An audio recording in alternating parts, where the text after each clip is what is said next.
Hello guys! Hello! Welcome dito sa aking channel, Kapalaran 888. Welcome! Alamin natin ang new moon in Sagittarius, 12/12. Opening portal to guys. So, Virgo, panoorin mo yung Taurus at Capricorn. Baka makaresonate ka sa message nila. Magkaiba naman sila pero may mga similarities yung iba. Virgo. Okay, last quarter moon. Wow. So, last quarter ito, yung new moon ngayon is new moon in Sagittarius. Sa'yo last quarter. Last and first quarter. Virgo. Kung makikita mo to, sinasabi ng baraha sa'yo na first quarter moon in Pisces, simulan daw natin na i-honor ang ating feelings. May iba kasing Virgo na kahit malungkot, pinipilit nilang maging masaya. May iba din na pag nagkaroon ng problema, sobrang lungkot na talaga. Parang hindi na lumalabas sila sa kalungkutan. Parang ganon. So, dito, if ever man na malungkot ka, masaya, kontento, magse-celebrate or kano pa man, feel it. Diba? Feel it. Honor your feelings. So, kailangan mong ramdamin kung ano yung nararamdaman mo talaga. Okay, next is be grateful. Malungkot ka man or masaya, ano man itong pinagdadaanan mo sa buhay, or wala ka naman pinagdadaanan na literal na hindi maganda, still maging grateful ka. Kasi marami tayong pwede ipagpasalamat, Virgo, sa panahon ngayon. Okay? Maraming blessings ang universe ang binibigay sa atin na kung i-appreciate natin, sobrang magical ang mundo. Pero kung hindi natin nakikita yon dahil abala tayo sa ating problema or sa ating feelings, siguro bigyan natin ang ating sarili ng kumbaga space para makita natin kung ano yung pwede nating ipagpasalamat sa mundo.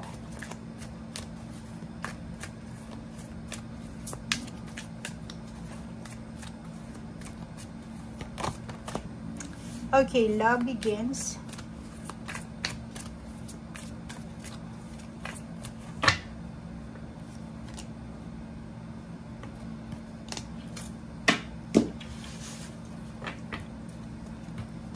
Okay, so number 1, love begins. Reverse na universe. Bakit ganun? Reverse din na light. Okay, ito yung dalawang reverse. Okay, so kung makikita mo dito, yun, may nakikita ako Virgo dito. Kaya pala sinasabi dito sa'yo na practice gratitude is parang hindi natin nakikita yung liwanag, di ba? Parang ganun, reverse ito. Hindi mo masyadong nakikita yung kung ano yung blessings ang universe sa'yo. Diba? Tingnan mo. Hindi ka masyadong believe sa universe. Parang sinasabi ng baraha na medyo nawalan ka ng confidence. Parang dati naniniwala ka sa biyaya, naniniwala ka sa milagro, and then biglang nakaranas ka siguro na hindi maganda. And yun, nasira yung tiwala mo. Hindi natin alam kung ano ito kasi mahirap na magsalita dito. And itong universe na to, it's a blessings, miracles, abundance, and prosperity. So, it's from the universe. So, parang nakikita ng bara, pinapakita ng bara, na wala kang nakikita eh. Medyo kulang ka sa liwanag, enlightenment, kulang ka sa clarity. Hindi mo masyadong nakikita yung blessings eh. Or pwedeng nakita mo man, pero hindi mo masyadong nararamdaman. Okay? But, so, may iba dito na, meron na relationship na pwedeng magsimula. Pwedeng ang portal na magsisimula sa inyo sa ngayon is yung relationship. Pwedeng may manliligaw, may mag-offer ng kasal, new friends, new relationship, new partnership, new alliances, commitment, or kung ano pa man to na attachment. Number 12, so it's 12/12, sinasabi ng baraha sa'yo dito na yung sacrifices, yung mga sakripisyo na ginagawa mo, or pwedeng family to, or like for example, yung karelasyon mo, kailangan umalis para maghanap ng trabaho sa malayong lugar, so long distance relationship. Pwede ikaw yung maghahanap ng trabaho sa ibang lugar, kailangan mong umalis, so ganun, long distance relationship din. Or pwedeng yung mga paghihirap mo sa ngayon, isipin mo na ginagawa mo to para sa family mo, para sa foundation, stability, and achievements, success ng iyong family. So, for example, may iba sa inyo dyan na gusto nyo magkasama kayo ng karelasyon mo lagi. Gusto mo magtrabaho lang malapit sa pamilya. Pero kung magtatrabaho ka malapit sa pamilya mo lang, kaunti lang yung sweldo mo. Hindi siya masyadong kataasan compare doon sa magtatrabaho ka sa malayong lugar. So, isipin mo, ano ba yung pangarap mo sa family mo? Okay?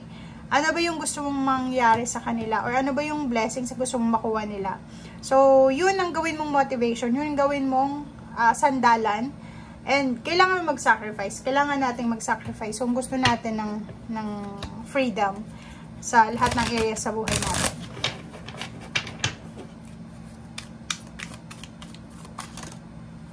Okay. Okay, reverse na sabi ko na eh. Freedom talaga to. So, feeling nyo, wala kayong na-attain na freedom. Like, yung iba sa inyo dyan, parang feeling nyo kahit anong gawin nyo, kahit gaano kayo kasipag, walang nangyayari. But, nagkakamali ka, kasi may chariot dito, sinasabi ng chariot na may progress. May posibleng progress na parating, may posibleng, tawag dito, success, okay? It's either relationship or it's either yun nga, connection.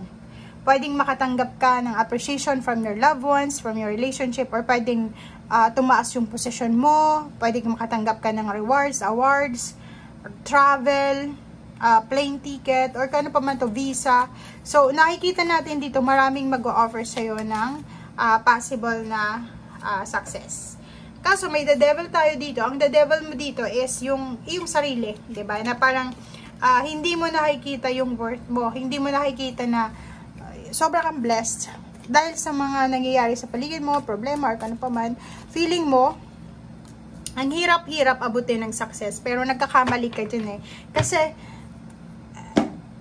kailangan mo lang pumikit. Like nanonood ka ngayon, ipikit mo lang yung mata mo, isipin mo, ano ba yung kailangan kong ipagpasalamat sa Panginoon? Ano ba ito na blessings? Kasi medyo hindi ko nakikita yung blessings na to. So, sa baraha mong ito, sinasabi ng Victory and Success na last card siya, na siguro masyado tayong perfectionist or pwedeng masyado tayong nag-expect or masyado tayong impatient, kaya hindi natin masyadong nakikita kung ano yung blessing sa paligid natin. But, huwag kang mag-self-pity kasi mali yun. Maling-mali yun kasi sobrang galing mo eh. Diba? Magaling ka. Walang problema sa'yo.